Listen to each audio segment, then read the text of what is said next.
Hola queridos oyentes, bienvenidos a este nuevo programa de Firmes en la Verdad. Hoy tenemos un invitado que está al otro lado del charco, en Uruguay nada menos, y es el padre Omar Franza Tarragó. Él, es licenciado doctor en medicina por la Universidad de Uruguay, licenciado en teología moral en la Universidad de Comillas, y es el director del área de éticas aplicadas en la Universidad Católica de Uruguay.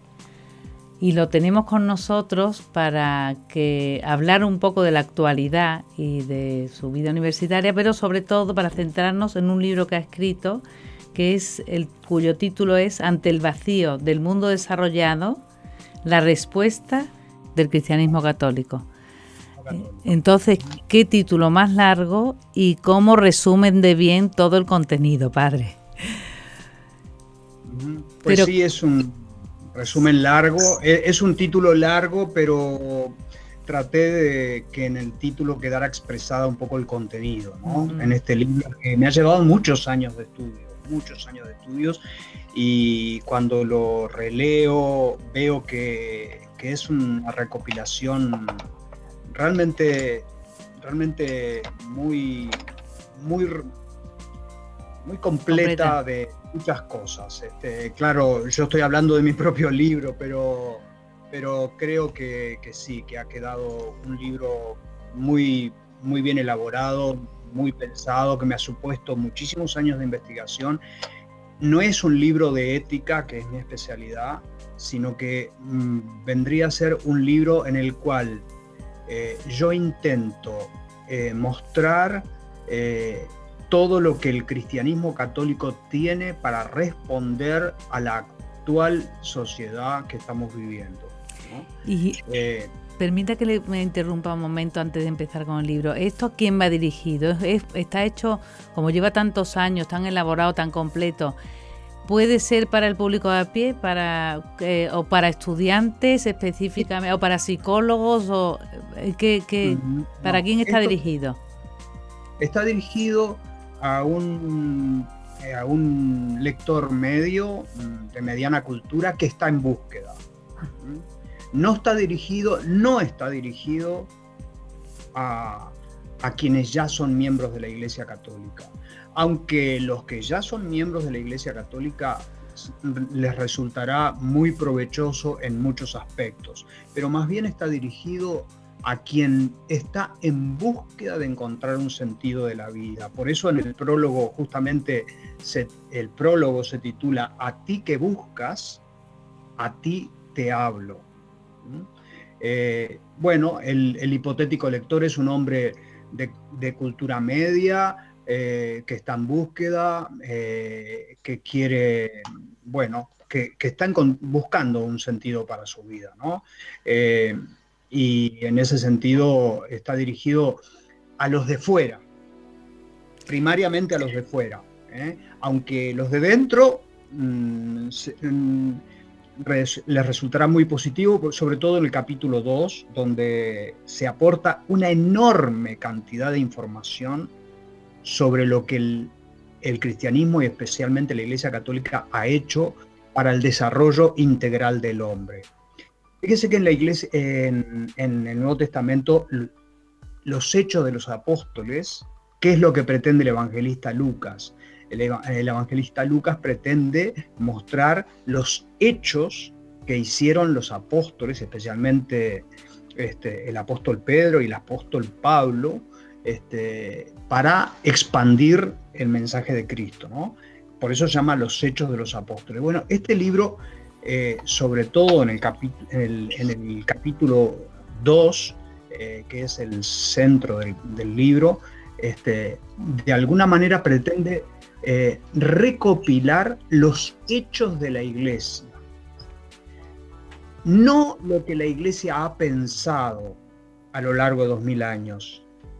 También se alude a eso, pero intento recopilar no lo que la Iglesia ha pensado, sino intento recopilar lo que la Iglesia ha hecho, porque son los hechos de la Iglesia lo que corroboran la veracidad de la fe cristiana y lo que corroboran lo que el cristianismo aportó y lo que el cristianismo tiene para aportar al mundo futuro. La civilización actual sería absolutamente diferente sin el aporte del cristianismo, especialmente el cristianismo católico, aunque en el libro se alude también a aportes del cristianismo protestante, algunos hechos, pero sobre todo se centra en los aportes que ha hecho el cristianismo católico y lo que el cristianismo católico tiene para decir. En la actualidad del mundo actual, en la actualidad de la civilización actual y hacia el futuro, ¿no? Entonces, en la primera parte del libro, lo que hace, en cambio, es la descripción del mundo de hoy, ¿o? Sí, la primera parte del mundo habla justamente de eso, se llama El mundo moderno que retorna al politeísmo. En realidad hay una comparación entre el mundo actual y el politeísmo del mundo greco-romano. En el fondo, lo que desarrollo precisamente es que el mundo actual ha ido derribando todas las convicciones y ha puesto de alguna manera un relativismo en todos los campos que ha llevado a un vacío en prácticamente en todos los campos. Un vacío en cuanto a la verdad metafísica, un vacío en cuanto a la misma verdad científica, un vacío en el mundo, una crisis en el mundo del trabajo, una crisis en el mundo de la educación, una crisis en la misma democracia, una crisis en el arte, en la estética, y finalmente una crisis también en las religiones institucionalizadas, ¿no? Toda esa crisis ha llevado a que el mundo moderno viva un vacío enorme, de tal manera que los psiquiatras precisamente lo que vienen a decir es que epidemiológicamente la depresión psicológica y psiquiátrica como resultado de ese vacío existencial será el problema que más aflija en los próximos años en cuanto a la enfermedad mental, ¿no? La primera parte del libro es entonces justamente diagnóstico de ese vacío existencial producto de ese politeísmo. ¿Por qué politeísmo? Porque para el mundo moderno no existe ninguna verdad, y como no existe ninguna verdad, todas las verdades son iguales. Eso era lo que pasaba en el mundo greco-romano. Sí, un relativismo. Donde todos los dioses eran de igual valor. Y como todos los dioses eran de igual valor, no había ningún dios que pudiese estar por encima de otro. Si usted visita el Panteón de Roma, ¿qué era el Panteón de Roma? El Panteón de Roma era un lugar donde estaban todos los dioses, cada uno en su lugar, ¿no?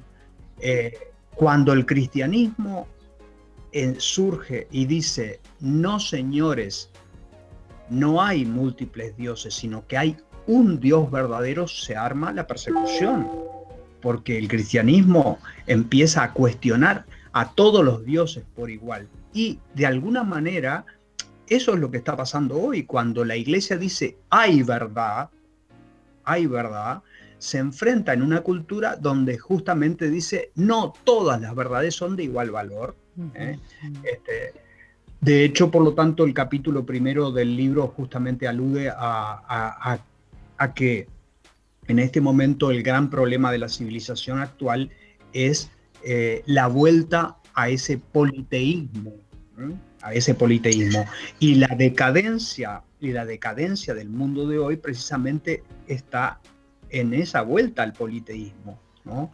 Y justamente la fortaleza del cristianismo viene en que justamente sigue insistiendo que no todas las verdades son iguales, no todas las verdades tienen el mismo valor, no todos los dioses, como decía el Panteón romano, son iguales, ¿no?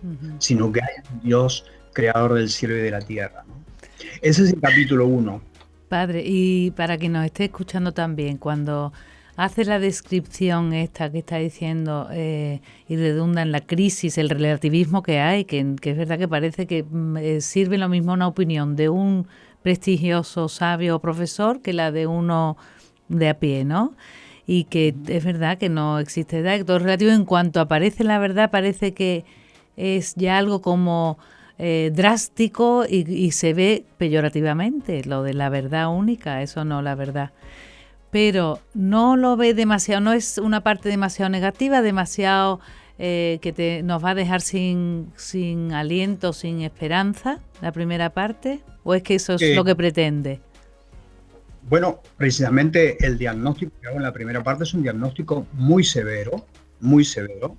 Es un diagnóstico de una civilización que se enfrenta, que está empezando a tocar fondo. Está empezando a tocar fondo. El final de la decadencia, ¿ok? No está...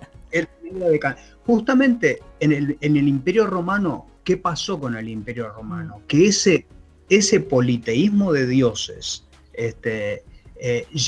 era tal relativismo del que había, sí, inmerso, en el que estaban, que fue como un alacrán que se mató a sí mismo. El imperio se mató a sí mismo porque no tenía puntos de referencia. Bueno, y la civilización actual está pasando un poco así. Por eso empiezan los extremismos. El populismo y todos los extremismos, sí. Todos los populismos, los extremismos de línea islámica, por ejemplo, es una respuesta violenta y extremista a una sociedad sumamente decadente, donde todo lo cuestiona, todo le da igual, donde no hay referencias, ¿no? En el libro mío, la esperanza viene en el capítulo 3, en el capítulo 3, que es precisamente nuevas bases de esperanza para Occidente, ¿no? Donde ahí yo señalo que hay un resurgir de la esperanza religiosa y voy mostrando a través de signos sociológicos, de todas las señales que indican una búsqueda de identidad y de pertenencia. Voy mostrando cómo las mismas filosofías actuales hay signos de revitalización de una fundamentación de la verdad. Voy mostrando a través de la literatura el ansia de encontrar salvación y rescate a través de la literatura, especialmente la literatura policial. Y voy mostrando a través también de las religiones, etc.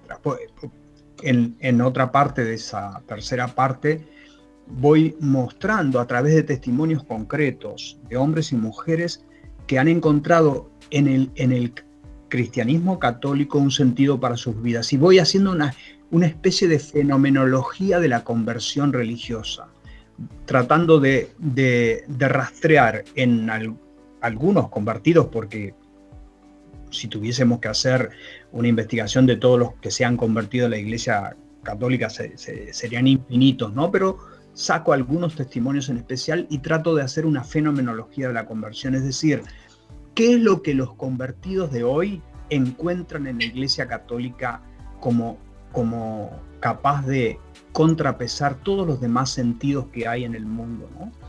Y por último, el capítulo tercero termina mostrando cuál es la esperanza que brota del cristianismo, ¿no? Y los tres reductos de la esperanza, ¿no? El cristianismo que protege toda vida, el cristianismo que es el defensor a ultranza de la víctima sufriente y el cristianismo que se muestra incondicionalmente respetuoso de la dignidad humana. Esos tres puntos son el reducto de la esperanza para la humanidad y ese es de alguna manera el meollo de la riqueza del cristianismo. Un poco por ahí va, ese es el punto 3 del libro. Pero claro, el capítulo 3 se enraiza en el capítulo 2, donde en el capítulo 2 justamente lo que hago es, el cristianismo tiene para responder al vacío del mundo moderno, no porque el cristianismo ha pensado, sino porque el cristianismo, además de haber pensado y tener una riquísima teología, el cristianismo ha hecho cosas increíblemente extraordinarias en todos los campos, en el campo de la ciencia, en el campo del arte, en el campo del derecho, en el campo de la ética, en el campo de la solidaridad, en el campo de la ciencia y la tecnología. En todos los campos. No hay campo relevante de la civilización donde el cristianismo, especialmente el cristianismo católico, no haya tenido un protagonismo de primera categoría. El cristianismo católico, porque el cristianismo protestante también ha tenido sus influencias funestas. En la primera parte del libro es un diagnóstico severo y muy crítico de la sociedad occidental, sobre todo la sociedad occidental europea, porque cuando yo hablo de sociedad occidental me estoy refiriendo a la sociedad europea norteamericana, no a la totalidad del mundo, porque la totalidad del mundo, yo que estoy en la otra parte del mundo, veo las cosas desde otra perspectiva, pero sí también veo en la influencia que viene desde Europa y Estados Unidos imponiendo su agenda en todos lados, ¿no? Pero el mundo es ancho y ajeno, mucho mayor que Europa y mucho mayor que Estados Unidos, y la cultura predominante en estas sociedades, de alguna manera decadente. Para nosotros Europa es una sociedad en cierta manera decadente, ¿no? Pero bueno, en el capítulo 2, en cambio, el lector va a poder ver toda la extraordinaria riqueza espiritual que se encierra dentro de esta corriente que es el cristianismo católico, ¿no? Y es a través de mostrar esos hechos, mostrando a través de esos hechos que se busca que el individuo diga, si esta corriente espiritual ha hecho lo que ha hecho a favor de la civilización occidental, quiere decir que aquí hay un tesoro y una riqueza insondable que la tengo que buscar más en profundidad si no la conozco suficientemente, ¿no? Y el libro busca mostrar eso, como yo le decía al principio, busca mostrar a través de los hechos de la Iglesia, no lo que la Iglesia ha pensado, porque mucha de la teología, fíjese, mucha de la teología católica actual intenta mostrar la ventaja del pensamiento católico o teológico. Este libro no procede de esa manera. Intenta mostrar la excelencia no a través de lo que se pensó, sino a través de lo que se hizo. Los hechos de la Iglesia, ¿no? Padre, de tal manera que... Sí, nos quedan 3 minutos, pero siga porque está redondeando muy bien todo. De tal manera que el individuo que lee esto no puede menos que preguntarse si yo, caramba, qué cantidad de cosas ha hecho el cristianismo católico hasta este momento. Lo tengo que estudiar un poco más. Quizás esto responde a lo que yo estoy buscando. Y ese es el objetivo final del libro, ¿no? Así que se dirige precisamente a un hombre que está buscando. Un hombre que ya encontró, bueno, no es que lo desaproveche el libro, le va a aprovechar. Eso creo yo siento contradecirle, padre, pero me parece a mí que aunque siempre dentro de la búsqueda hay ampliación, ¿no? que quizá para los de dentro también esto nos aporte una amplitud de miras que no teníamos, que nos va a enriquecer. Y por otra parte, nos aporta también a lo mejor ideas o argumentos o hacernos ver qué hay que hacer, aparte de tener fe, para lo que nos rodean o el que esté en actitud de búsqueda a nuestro lado para poder ayudarle. Así que me parece a mí que el público también es para los de dentro, padre. Sí, ciertamente, porque hay una ignorancia enorme de los seglares católicos, una ignorancia enorme sobre lo que el cristianismo ha hecho. ¿Quién fue el fundador de la genética? Un monje. ¿Quién fue el fundador de la geología científica? Monseñor Steno. ¿Quién fue el fundador de la teoría del Big Bang? Monseñor Lemaitre.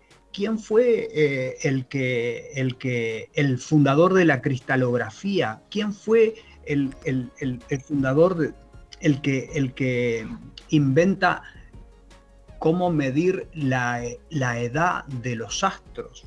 En fin, tendríamos para decir 50. Siempre personajes destacados. Los laicos, los seglares, suelen tener una muy mala información porque la historia ha sido hecha fundamentalmente por historiadores anglosajones, y los historiadores anglosajones son todos de influencia protestante, que sistemáticamente han intentado ocultar los logros y realizaciones del cristianismo católico. Eso es así, incluso del Papá Noel, ¿no? Sí, el Papá Noel es San Nicolás, era un obispo católico. Entonces, como para que no apareciera obispo católico, bueno, hubo toda esa especie de traslocación de la simbología, donde lo único que queda de San Nicolás es el color rojo de sus atuendos episcopales, pero en lugar de la mitra le ponen ese gorro frigio, ¿no? Etcétera. Y así como eso, bueno, la historia, en general la historia culta, ha sido hecha por historiadores de influencia anglosajona que siempre veían, o sea, siempre ocultaban los hechos positivos de la Iglesia católica, ¿no? Este libro justamente intenta llenar ese vacío. Y yo, si quiere, podemos decirle cómo acceder a este material.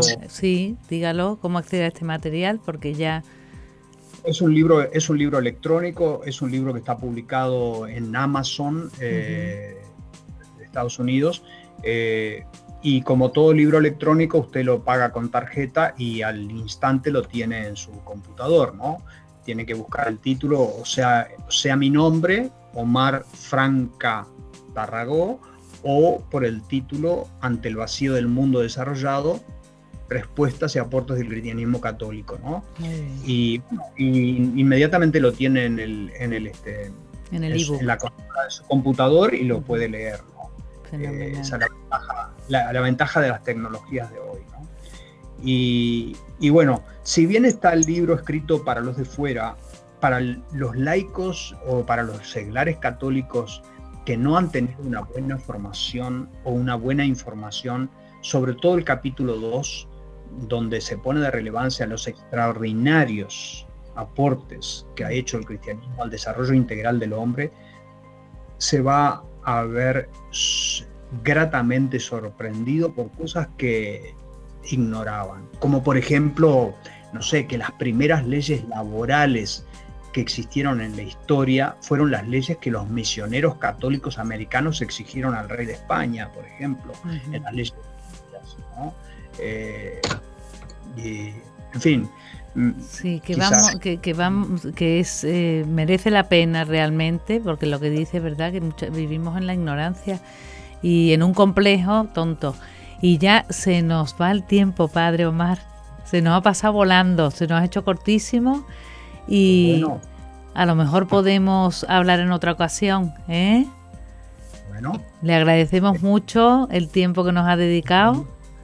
Gracias a ustedes por haberme entrevistado y quedamos a la orden para cualquier otra ocasión. Muy bien, padre. Pues muchas gracias, ¿eh? Que Dios le bendiga. Pues nada, queridos oyentes, ya hemos visto que se puede comprar en Amazon este libro publicado en Amazon escrito por el padre Omar, tan interesante, tan enriquecedor y que nos sirve para los que estén fuera de la iglesia en la búsqueda o para los que estamos dentro para informarnos de cosas que no sabemos y tener respuestas que a lo mejor ni nos esperábamos. Hasta el próximo programa. Gracias.